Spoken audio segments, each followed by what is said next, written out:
الحمد لله نحمده ونستعينه ونستغفره ونؤمن به ونتوكل عليه ونعوذ بالله من شرور أنفسنا ومن سيئات أعمالنا من يهده الله فلا مضل له ومن يضلله فلا هادي له وأشهد أن لا إله إلا الله وحده لا شريك له وأشهد أن محمدا عبده ورسوله قال الله تبارك وتعالى في القرآن المجيد إن الصلاة تنهى عن الفحشاء والمنكر ولذكر الله أكبر وقال تعالى قد أفلح المؤمنون الذين هم في صلاتهم خاشعون والذين هم عن اللغو معرضون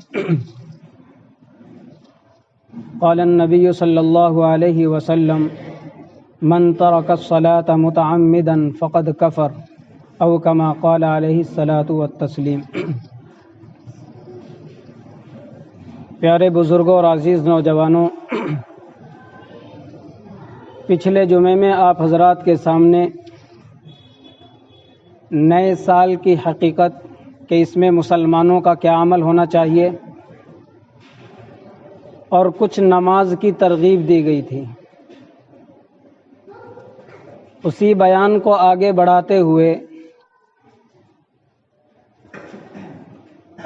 چونکہ نماز زندگی کی حقیقت ہے اور نماز کے بغیر زندگی نہیں گزاری جا سکتی،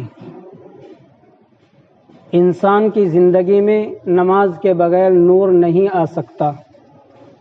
اللہ تبارک و تعالی نے ہر بالغ سمجھدار مسلمان پر 5 وقت کی نماز فرض کی ہے۔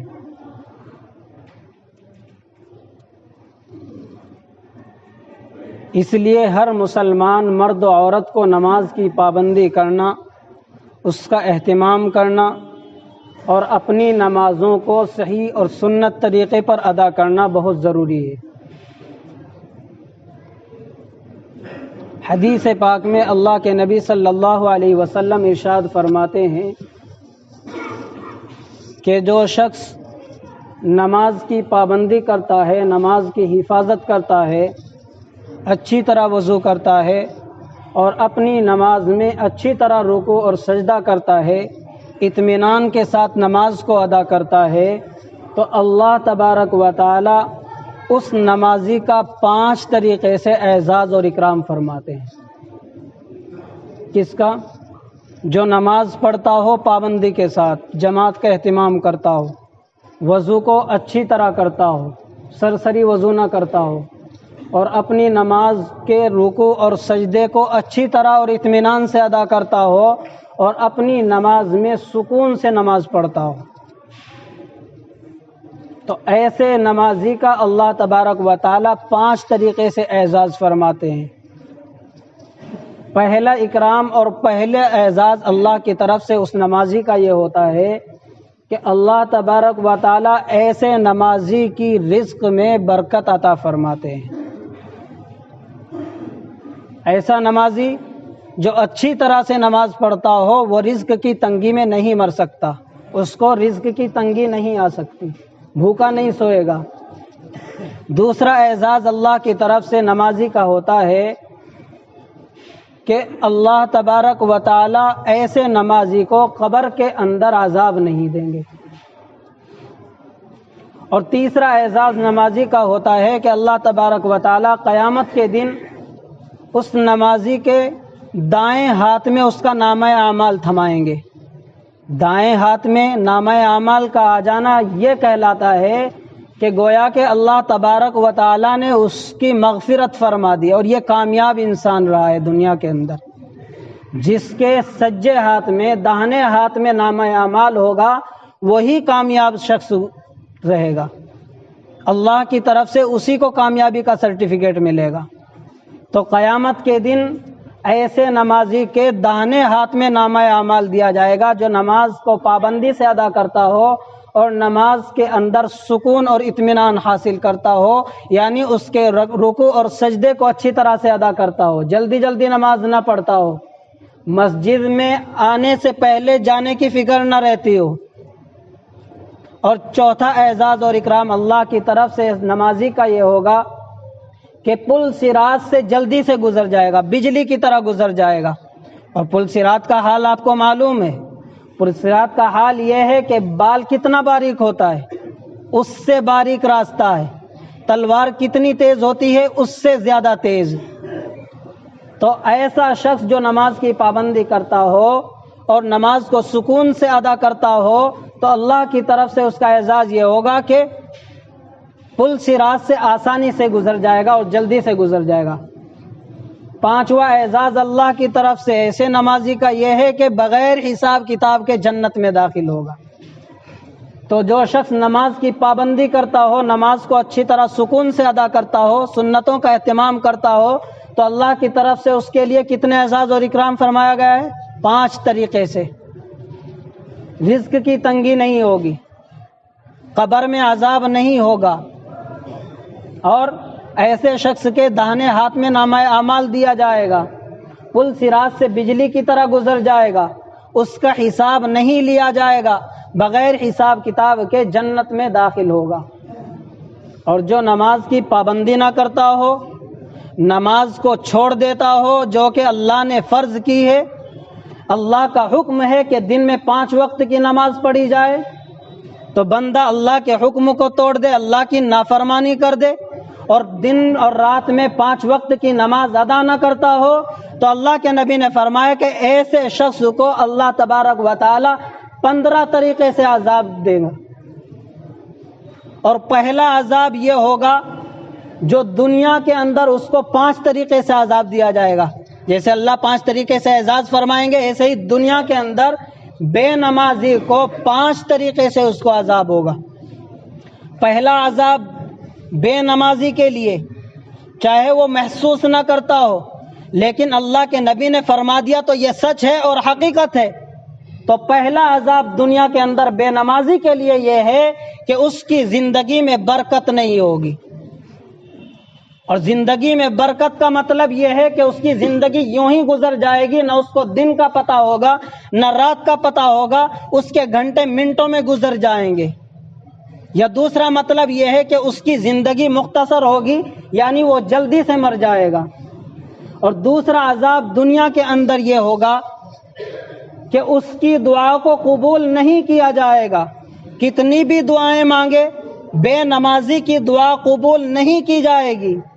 اور تیسرا عذاب دنیا کے اندر یہ ہوگا کہ جو نیک لوگ امت کے لیے دعائیں مانگتے ہو، ان نیک لوگوں کی دعاؤں میں بھی بے نمازی کا حصہ نہیں ہوگا، یعنی اس حصے سے بھی ان کو محروم کر دیا جائے گا۔ اور چوتھا عذاب بے نمازی کے لیے یہ ہے کہ اگر بے نمازی کوئی اچھا کام کرتا ہوگا، کوئی نیک کام کرتا ہوگا، اس نیک کام کا اس کو اجر و ثواب بھی نہیں ملے گا۔ کتنی بڑی بے بختی، یعنی نیک کام کر رہا ہے، اللہ نے نیک کام پر اس کے لیے اجر و ثواب رکھا ہے، لیکن اگر بے نمازی ہے اور نیک کام کر رہا ہے تو اس کو اس کا اجر نہیں ملے گا۔ اور 3 طرح کا عذاب اس کو قبر کے اندر مرتے وقت ہوگا، مرتے وقت جس وقت اس کی روح قبض ہوگی، 3 طرح سے اس کو عذاب بے نمازی کو دیا جائے گا۔ پہلا عذاب یہ کہ ذلت کی موت مرے گا، دوسرا یہ کہ بھوکا مرے گا، اور تیسرا یہ کہ پیاسا مرے گا، چاہے اس کے سامنے سمندر بھی لا کر کے رکھ دے اس کی پیاس نہیں بجھ سکتی۔ اور 3 طرح سے اس کو عذاب ہوگا قبر کے اندر۔ پہلا عذاب قبر کا یہ ہوگا کہ قبر اس کی پسلیوں کو دبائے گی، قبر اس کے لیے تنگ کر دی جائے گی، اس طرح کی تنگ کہ پسلیاں ایک دوسرے کے اندر گھس جائیں گی۔ قبر کے اندر آگ جلا دی جائے گی بے نمازی کے لیے۔ اور تیسری شکل بے نمازی کے لیے، تیسرا عذاب قبر کے اندر یہ ہوگا کہ اس کے اوپر ایسا سانپ مسلط کر دیا جائے گا کہ جس کی آنکھوں سے آگ جاری ہوگی، جس کے ناخن اتنے لمبے ہوں گے کہ اگر آپ پورے دن رات بھی چلے تو اس کے ناخنوں کی لمبائی کو نہیں پہنچ سکتے، اور وہ سانپ آپ کو ڈسے گا اس طریقے سے کہ جب آپ کو ڈسے گا، مارے گا، تو 70 فٹ اندر بے نمازی زمین کے اندر دھس جائے گا۔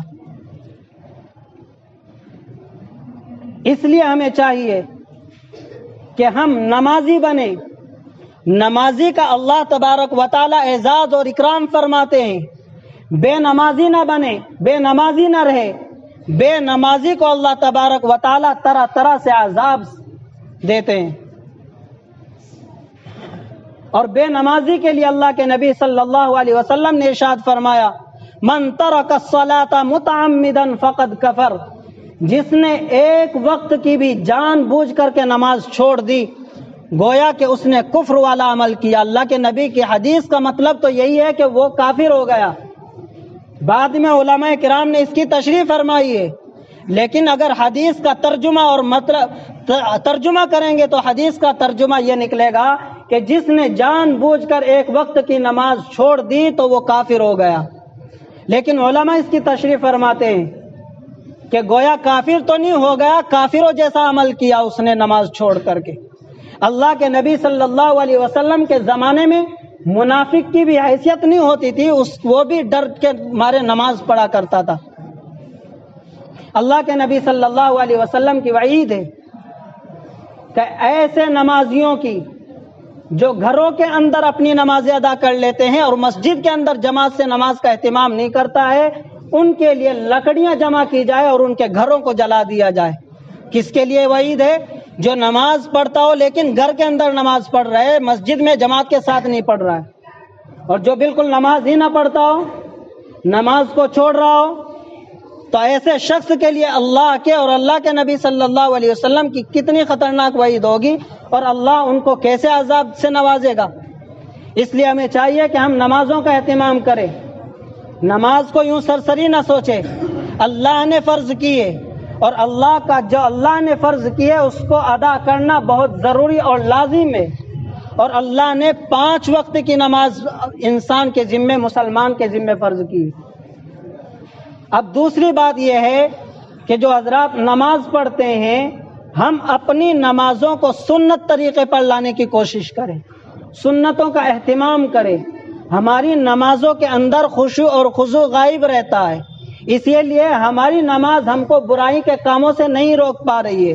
اللہ تو قرآن کریم میں ارشاد فرما رہے ان الصلاۃ تنہی عن الفحشاء والمنکر کہ نماز برائی سے اور بری باتوں سے، بے حیائی کے کاموں سے روکتی ہے. لیکن ہم نمازی بھی ہیں، حاجی بھی ہیں، لیکن برے کاموں سے نہیں رک رہے ہیں. اس کی وجہ سب سے بڑی یہی ہے کہ ہماری نماز سنت کے مطابق نہیں ہو پا رہی ہے. ہماری نمازوں کے اندر سے خشوع اور خضوع غائب ہے. اس لیے ہمیں چاہیے کہ ہم اپنی نمازوں کو سنت کے مطابق پڑھنے کی کوشش کریں.